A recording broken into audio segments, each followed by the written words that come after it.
And I was determined to build a rock cistern because I wanted to get away from plastic, but that is not working out right now. So I went and bought two 2,500 gallon tanks, and we're going to figure out where to put them. I don't like them being seen from the road, so my idea is to put them down here.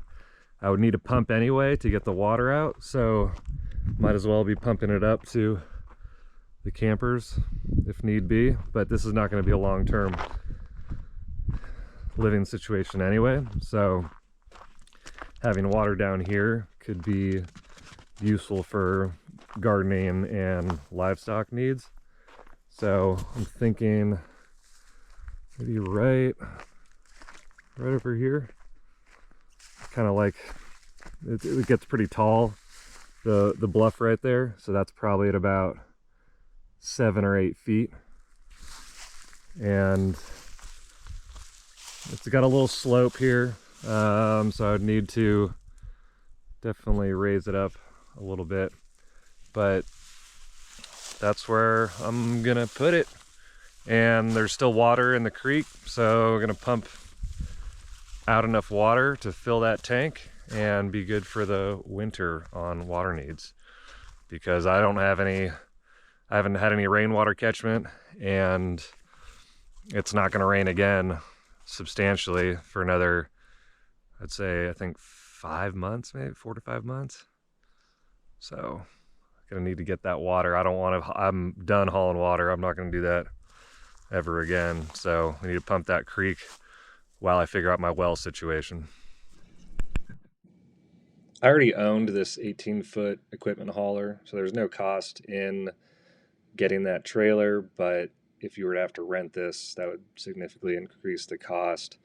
These tanks were over 400 miles away from my house, so it was around $250 in gas, or diesel for that matter, to get these tanks. The tow straps were about $10 each, so I bought new ones for this trip and only used the 2 straps. I checked it after 10 miles and then 50 miles, and they were pretty secure, so I didn't need to use the other 2 straps that I had bought. But I didn't want to go with the plastic tanks. I really wanted to build a stone cistern, and my buddy came out last winter to help with that project. But after we got the foundation finished, I just didn't have enough confidence to finish the whole project as my first water catchment cistern. So I finally decided to go ahead and buy these plastic tanks. I did get a good deal on them. That's one of the reasons why I bought both of these tanks. As I said, they were far away from the area. I got them for a fraction of the price that they would have cost new, and even less than they would have been normally used. So I got a good deal. The creek is drying up, so it was time to get water storage. As I mentioned, I never want to haul water again, so getting some storage in place was important, and this was a solution to do that. So all in all, the trip took about 2 days with some vehicle issues I had. But the tanks, as I said, I got them for a good deal. So, yep, just going to roll them off myself here. Make sure to chock the wheels if you're moving things off trailers. You can see this trailer is about to move a little bit, and that is not great in regards to safety, but it's pretty flat there. I knew it wasn't going to move much, but look at that's about a foot. Just not safe. So make sure to do that if you're going to take on this kind of project. This bulkhead was attached to this cam lock fitting, and I could not separate the two. I tried everything I could do, but I think they got that on real tight. So bought a different one to replace it. So here's my new bulkhead. It's a 3-inch opening, but they go by the name 2-inch bulkhead because that's where you can add a bushing or a valve.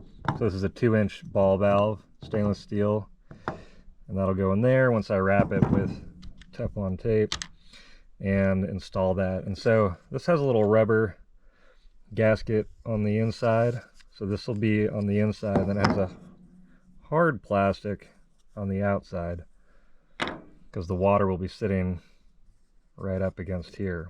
So I think they did that on purpose. Let's hope so.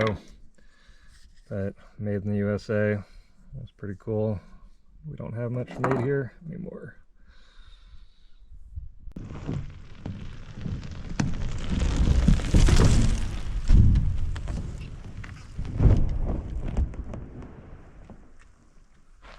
That's one way to get the water out.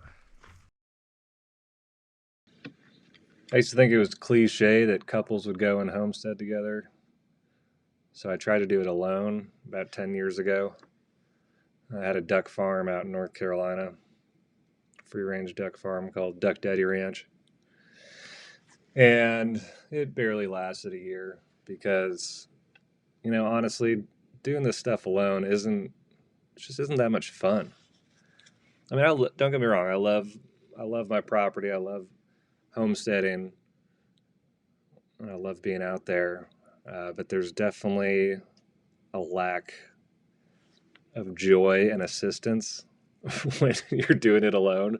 So, you know, I mean, look at me, I can do this alone. None of this is rocket science. There's always tips and tricks of ways to do projects alone by yourself. And that's okay. But if you are not a recluse hermit, then I would recommend waiting to find someone to take on this kind of venture with rather than go solo. But, you know, you can do what you want. I'm just saying I've done it twice, and so it's a lot more fun when you have other people around. So here's the submersible pump that went bad. You can see it's all dirty, and the motor was shot. This is one of the brushes. There should be a brush over here, but it's gone.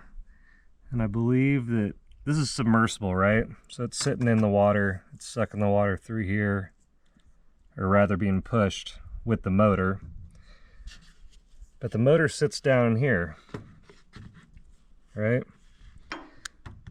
And when I opened this up, it was full of water. So it looks like these seals had gone bad. I don't know if any of y'all have experience with these submersible pumps, but there's a lot of these ones out there that look just like this with this ribbed outside. And I don't know if it was just an older pump. I got it from a friend, but it obviously failed on me. And I was thinking about just trying to, you know, replace those brushes, but then you look over here and that is totally nicked up. That should be smooth. Like it is kind of over here, see? But it is all cut up. So that's not gonna work. I need to figure something else out. But this just shows you what can happen even with a submersible pump that you think might be good, is that these O-rings might shrink and let water into the motor and dirt and other stuff to cause problems later on. The water in the creek is crystal clear, except when puppies and pigs splash around in it. It is really nice, really pretty. It's been settled for a few weeks now after our last rain. Just really nice color. Ooh, looks like the pigs followed.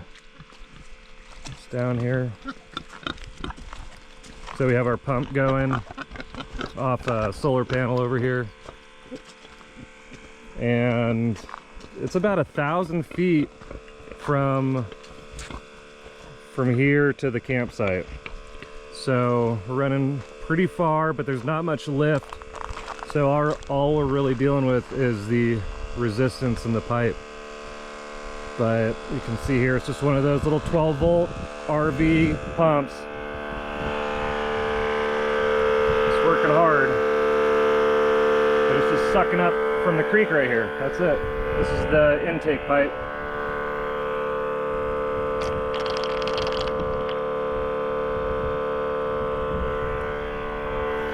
So I've it hooked up to solar panel. I decided to keep the second tank, so put it right next to the other one. As you can see, fitted a ball valve already, and I decided to do the nipple, the 2-inch nipple to the bulkhead fitting, because on the other one I didn't use a nipple. I bought a different kind of ball valve, one with a male insert to go directly into the bulkhead, and now I have a small leak. I don't know if you can see it. Ground is wet right there. It's really small leak, but I think that's because you see it went right up into the bulkhead and didn't complete the, the connection. There's Teflon tape on there. It's not like I didn't add that. It's just it didn't have enough space to screw into the bulkhead. So decided to switch it up and go with this. Hopefully doesn't seem to be leaking. And we got about a couple 100 gallons in there so far. So right now I have the water pumping in just straight in there like that, like so. I'm letting it hang. But if the pigs come or some other animal comes and knocks it over, I would lose all that water, and I don't know how much longer that creek's going to be viable. So I've got here another bushing, I got a plug, I have the hose adapter. So this is 3/4 inch, 3/4 to 1/2 inch for this 3/4 inch. All right, I've got the 1/2 inch tube attached to the adapter, attached to the bushing. The bushing is in that bulkhead, and we've got water flow. So this other tank took about 4 days to fill, so I think that's going to be about the same. We have a sunny day out here these days in the winter time, but not that much daylight hours, so